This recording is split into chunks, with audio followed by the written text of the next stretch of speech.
Il primo episodio si era concluso alle porte della Provenza e da qui ripartiamo per il nostro viaggio in auto fino a Barcellona.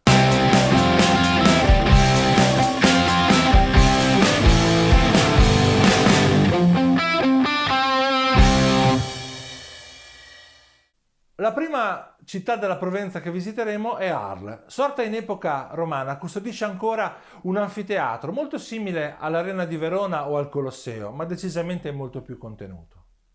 Vi si tengono ancora spettacoli, concerti e corride. Sì, perché in Provenza troverete forte l'influenza della cultura spagnola. Ma quello che tutti vogliono fotografare ad Arles è il Café de Nuit.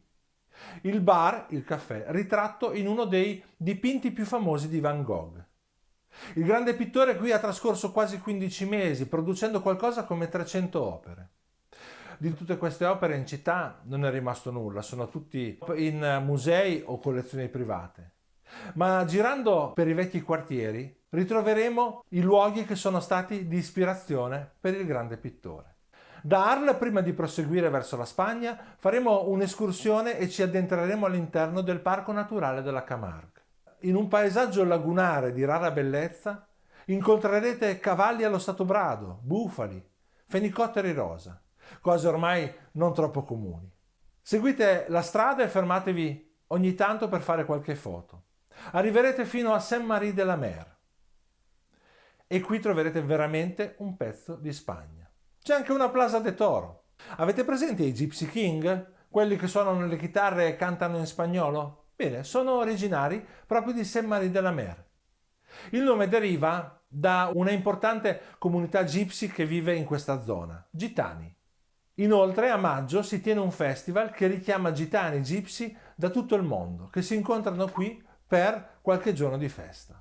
Torniamo verso l'autostrada, ma invece di prendere la via breve verso la Spagna facciamo un'altra deviazione verso Avignone. Avignone è famosa perché è stata l'unica sede, oltre a Roma, ad aver ospitato i papi, e precisamente dal 1309 al 1377. Di quel periodo rimane in centro città un palazzo, chiamato appunto il Palazzo dei Papi. È un castello, architettonicamente molto interessante. Il palazzo è da visitare, anche se all'interno non troverete i fasti e gli arredamenti a cui siete abituati quando visitate un castello o un palazzo in Italia.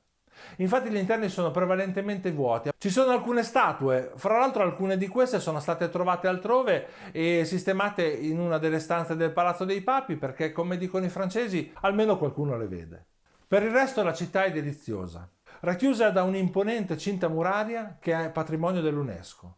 Seguitela per intero sia all'interno della città che esternamente. Magari potete utilizzare anche il percorso running che corre tutto intorno. Lasciate Avignone e dirigetevi verso l'autostrada per la Spagna. Troverete Nîmes, la terza delle città che si visitano in Provenza. In realtà siamo già nella regione dell'Occitania. Anche qui a Nîmes troverete un anfiteatro romano ben conservato. Qui, quando sono passato, ho trovato in un ristorante una degustazione molto particolare. A fine pasto, invece di un cognac o di un pastis, si ha la possibilità di sedersi su una comoda poltrona in un privé, indossare una maschera e respirare per 5 minuti ossigeno puro.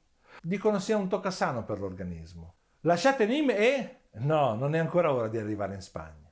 Dirigetevi verso Aigues-Mortes. Certo, il nome non è dei più invitanti. La strada inoltre è lunga e noiosa. Ma a un certo punto davanti a voi, come se un buco spazio-temporale vi avesse inghiottito, vi ritroverete davanti le imponenti mura medievali di Aigues-Mortes. Potete anche proseguire oltre e raggiungere le saline, caratterizzate da enormi montagne candide di sale. In questa zona varrebbe anche la pena fermarsi a dormire in una delle numerose mas che troverete lungo la strada. Le mas sono come delle piccole fattorie, degli agriturismi. Certo, il comfort è quello che è, e spesso le camere sono senza bagno, con bagni condivisi sul corridoio. Ma vivrete una esperienza coinvolgente di pace e di vino. Il vino di questa zona è molto particolare, si chiama Vin de Sable, perché il vitigno cresce su questo terreno sabbioso. Portatene a casa anche un paio di bottiglie da far assaggiare agli amici. Terminata la deviazione naturalistica, torneremo sull'autostrada per la Spagna e supereremo Montpellier senza fermarsi. Non perché non meriti, ma perché altrimenti non arriviamo più. Mancano ora pochi chilometri al confine, ma prima di superarlo dovremo fare un'altra piccola deviazione.